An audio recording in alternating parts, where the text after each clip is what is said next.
Welcome to Guyana 411.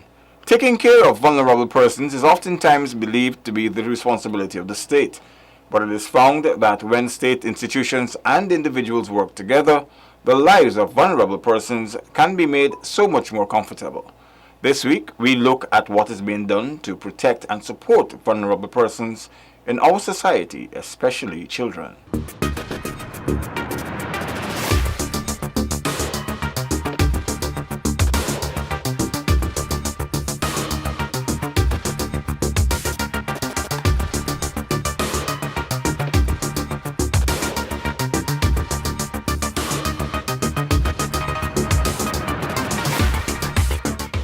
Children are often the most vulnerable in any society. They can be easily taken advantage of and often are the subjects of neglect and abuse. While we may argue that the primary responsibility for the protection of a child falls on the shoulders of the parents, there is no denying that the state has the ultimate responsibility of ensuring that children are protected by laws. In Guyana, there are significant pieces of legislation that have been enacted to ensure the rights of children, that they can lead happy and productive lives, free from abuse. To give this social agency the legal scope to operate, a number of important pieces of legislation were enacted. One such is the Protection of Children Act, which places emphasis on the best interest of the child. This means that parents, guardians, the government, courts, or any other body or entity must take the best interest of the child into consideration when making decisions on their behalf. The Protection of Children Act was enacted to ensure that children who are in vulnerable, harmful, unsafe, or unhealthy situations, or who have been neglected or abandoned, are given help and care either by the protection agency or a responsible adult.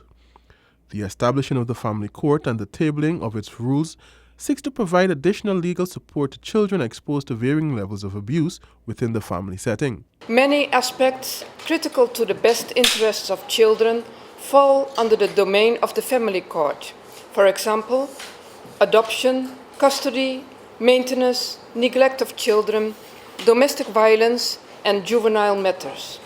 Status offenses, such as wandering, still continue to place young boys and girls in contact with the law, when ideally all efforts should be made to provide alternatives to this. Much work has been done to achieve reform in legislation relating to children, and it is important that these are well supported by reforms in other areas of family law in order to adequately protect children, especially those too young to have a voice, and ensure that their rights are upheld. This sees a special court outfitted with judges to hear such arising matters. The addition of alternative dispute resolution measures such as mediation as part of the rules of the High Court, providing further levels of protection to children. This family court, because it is going to be a specialized court, will have its own special body of rules, which is the reason why you're here today. And it will be a court in a specially created division of the High Court. The judges who will preside over those courts will have a key role to play in the achievement of those standards, because hopefully the courts will deviate from current practice and they will be judge-driven courts as opposed to being lawyer-driven courts. And in that context, I believe it is the ideal moment to implore you to change the culture of adjournments, which has contributed significantly to the phenomenon of delay which plagues our judicial system. If we are able to achieve that change in culture, then I dare say that would be a significant and worthy achievement as well. The enactment of the Sexual Offences Amendment Act seeks to provide assistance and protection to victims of sexual crimes, including children. Other pieces of legislation which offers protection to children includes the Domestic Violence Act, the Dependents Pensions Act, the Education Act, the Maintenance Act, Training School Act, the Employment of Young Persons and the Children Act, and the Children Born Out of Wedlock, the Removal of Discrimination Act. For 2016, the Ministry of Social Protection plans to focus on the implementation of other pieces of legislation as part of its efforts to further protect children.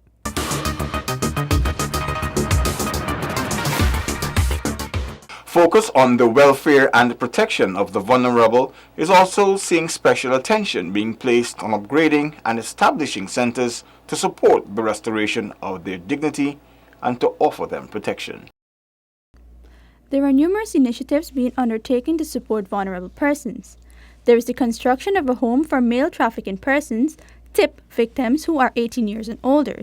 We are serious about TIP in Guyana and will spare no effort to put the critical infrastructure in place to ensure the eventual eradication of the man-made threat, and in the meantime, the severest punishment for all convicted perpetrators, be they female or male. Then there is the focus on the welfare and protection of the nation's children that will be supported through the extension of the Child Care and Protection Agency building and the rehabilitation and extension of the drop-in and the Sapphire centers.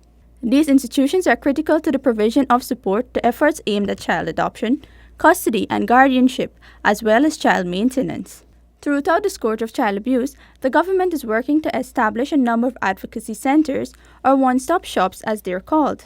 These centers would create a safe, child-friendly, neutral, and confidential place that brings together under one roof all the professionals involved in the investigation and treatment of suspected cases of child abuse. For the year, we were able to, working with the NGOs, establish 3 more centers, and particularly looking in terms of doing the forensic interview for the children. So the children who are sexually abused, they only have to tell the hurt and the pain just once. It's recorded, so the police can hear it again. Whoever is in need of it, the key stakeholders, they have it recorded, so the victim really does not have to tell the story over and over. Government is also addressing the needs of the elderly by making improvements to the PALMs, home for the geriatric. We have moved to correct the dietary deficiencies of the residents of the PALMs. Specialists from the Georgetown Public Hospital have been working with us to help provide meals with specific dietary requirements for residents with identified illnesses. We have ongoing programs to build capacity of the staff of the geriatric and other institutions linked to the Ministry of Social Protection. Government has already addressed critical areas such as staffing at the institution and is working to improve the aesthetics of the institution. The sum of $20 million will be spent on the institution this year.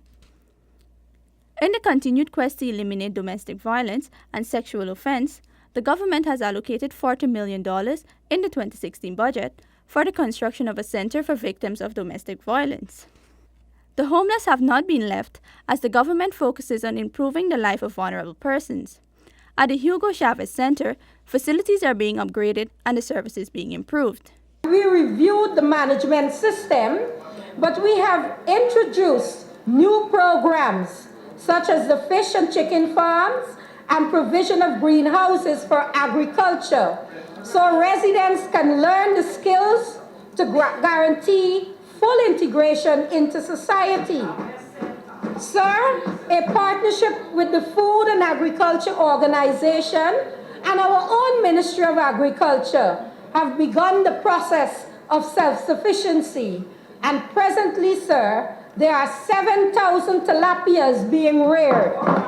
And very soon, through this cooperation, the fully constructed chicken pens will be teeming with birds for eventual consumption and, if possible, sale on the local market. Additionally, the government is going to build at the center 3 greenhouses where cash crops would be planted.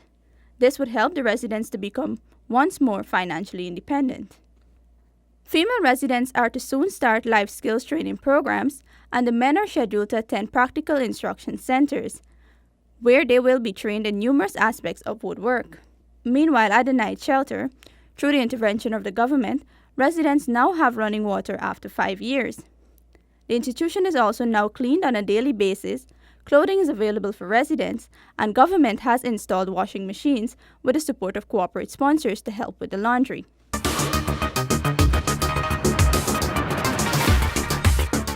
In Guyana, the rights and the welfare of children are a ministerial responsibility. It comes under the Ministry of Social Protection. This year, the ministry plans to target the restoration of the family unit as a means of ensuring the children are protected. A number of critical programs and services will be made accessible to facilitate this restoration process. The Ministry of Social Protection has identified the welfare and protection of children as one of its many priorities for 2016. To this end, a number of programs will be implemented to ensure that children are raised in a comfortable environment, one that is conducive to their development. Our commitment to children is also shown in the increase in budgetary allocation from $253 million in 2015 to $471 million this year. This is money intended to help us target child abuse, especially sexual abuse. Introduce a teen prevention pregnancy program that's new, launch a campaign about child protection, and implement the early childhood development program that will include licensing of daycare facilities. Infrastructure works will be done on various buildings to facilitate children and others who need to access the services. Much emphasis will be placed on providing training to help parents improve their caregivers' skills. Emphasis will be placed on deinstitutionalizing many of the 700 plus children in formal care. For every child in Guyana belongs to a family, whether biological, foster, or adoptive. And so we will work, sir, to find families for these children. Government is determined to rid the society of all forms of child abuse, and the Ministry of Social Protection will aggressively pursue this goal. To this end, significant investments will be made this year. One of the major programs targeting this scourge in 2016 is the launching of a campaign using all media outlets to raise the level of awareness of the Guyanese population to the plight of our children who suffered abuse. This is in an effort to propel them into action, to root out the scourge of child abuse in the society. We want to cut a covenant with all communities in Guyana, and perhaps we can start here today, to be more proactive for our children and protect them. Through this covenant, the public will be educated on the destruction to the health and well-being of a child who is a victim of abuse and neglect. The Child Care and Protection Agency of the Ministry of Social Protection was established by an Act of Parliament in 2009. It is tasked with the mandate to enable the successful implementation of the comprehensive child protection strategy embarked upon by the government. As part of the many programs, information will also be given on how to spot child abuse and neglect, and actions that the public could take to help a child. The public is advised that any case of child abuse, neglect, or molestation should be reported to the Child Care and Protection Agency by calling the hotline number 227-0979. Child abuse must be stopped.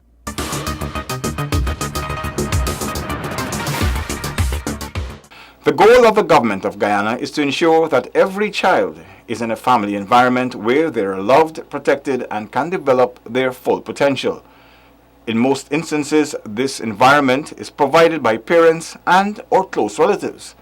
But institutions for the shelter and protection of children can also provide the sort of environment where a child can bloom. With approximately 700 children being housed in various homes and orphanages across Guyana, life may not quite be what they expect. Reporter Leroy Smith, a product of the Alpha Home in New Amsterdam, Berbice, spoke to Gina about how this came to be. I was left in the care of my grandmother, Edith Smith. She passed away in 2009.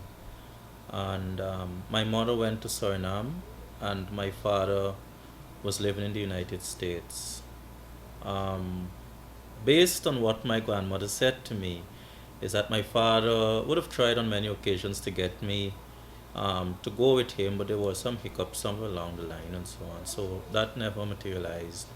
Um, so after a while, it became myself, another brother, and a sister that were left in the care of my grandmother.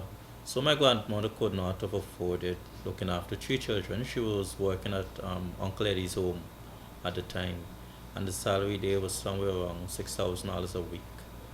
Um, so I was sent to Alpha Children's Home in Berbice in 1994, in August of 1994, and I was 9 years old then. Smith said that at first he was sad as he missed his grandmother and school friends. Then I got over that within a week's time. And I just grooved in normally, and I just started having fun. I had 8 years of fun in Alpha Children's Home. It is a Christian home, and the values and the modus operandi and so on, it was not what you would expect to find in probably a normal children's home and so on. But this was one that I always talk about it being a home of standard. So the upbringing and everything was just on point to my mind when I look back. He gives the Alpha Children's Home credit for molding him into what he is today. And I say it publicly that I believe that if I had not ended up in Alpha Children's Home, I might have been there today. People ask me, why do you say you might have been dead? I used to follow friends. At a very early age, I used to do a lot of things that young boys do and so on. And, you know, I know that I would have ended up in problems somewhere along the line. Smith, who is now 30 years old, left the home at age 15. Life after this phase saw him returning to his grandmother's home in Mucka, Arcadia. He then continued his schooling. I was attending the Academy of Apex Education at the time. Then I wrote my CXC and so on. And I started work study at the National Communications Network. And that was a few months right after the merger between GBC and GTV. After his period of work study ended, he was offered a position at the National Communication Network as a technical operator. I worked my way onto being able to present programs on radio and so on. And then I moved on to Prime News in 2007, where I started active reporting. It was my first shot at it, and I've been reporting the news since 2008 to present. For Smith, the current state of homes, those run by the government and privately, could be made better with more stakeholder collaboration. They need to focus a lot on visitations to not only children's home, but to private homes. You need to have a very active, what do they call it in school? The welfare program and so on. Mm-hmm. You need the Ministry of Education and Social Protection. They need to work very closely to be able to identify those children that are having issues at home. Find out why those parents are having issues in taking care of the children properly, sending them to school and so on. And once you find that there is no immediate end in sight for this particular issue or for that child, then that child needs to be taken out of that home, and placed in a home where they could be able to focus more on their education and their goals in life that they would want to achieve and so on. The right persons, he added, also need to be hired. These should be persons who are familiar with what is happening and who are actually trained in social services. You cannot take a friend of yours, and because you want to give somebody a job or something, you place them on some board or some committee that investigates or that execute visitations to children's home and have them make up reports and so on. When you have somebody that came out of the system, they know exactly what to look for. They know that if I come into this home on a normal given day, that would not be the case at this home. Because sometimes they spruce it up You when people are understand? coming. So you need to have people that are familiar with the system, and those are the people, those are the resources you need to tap into if you want to be able to effectively address issues affecting children in orphanages, homes, and in their biological homes also. Leroy Smith gave this message to youths in homes and orphanages. My message is simple. Stay focused. You being in an orphanage, a children's home, or whatever description they give to it is not the end of the world. There is always light at the end of the tunnel, and you have a purpose. You have a purpose. You might not know it now. 15 years ago, I did not know what I want to do. 15 years after, I think I am where I want to be, and I'm pushing to get to another level within the same field. So just stay focused and understand that you're there because that's where God wants you. Nothing happens as a mistake. Everything falls into place. But you gotta want it. But you gotta want it.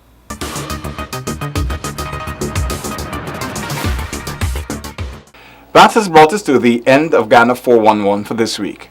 We do hope that you've learned what are some of the things being done to protect the children of Guyana.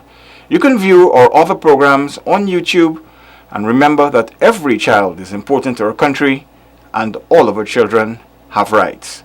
Thank you for watching.